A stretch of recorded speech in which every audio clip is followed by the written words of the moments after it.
بسم اللہ الرحمن الرحیم۔ ایک شخص حضرت علی رضی اللہ تعالی عنہ کے پاس آیا اور پوچھنے لگا، یا علی رضی اللہ تعالی عنہ، دجال کون ہے اور اس کی حکومت کیسی ہوگی؟ بس جیسے ہی یہ پوچھا گیا تو حضرت علی رضی اللہ تعالی عنہ نے فرمایا، اے شخص، دجال اس تیسری آنکھ کو کہتے ہیں جو پوری دنیا پہ حکومت کرے گا، جو پوری دنیا پہ نظر رکھے۔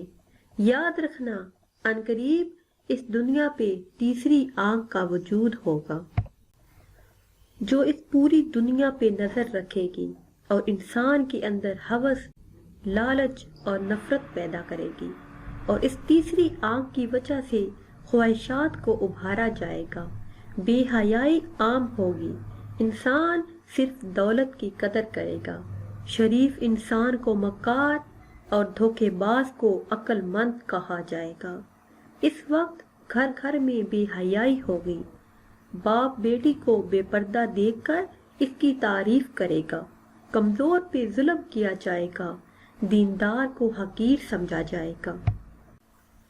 انسان نیکی صرف دنیا کو دکھانے کے لیے کرے گا اور تنہائی میں اپنے نفس کا غلام ہوگا۔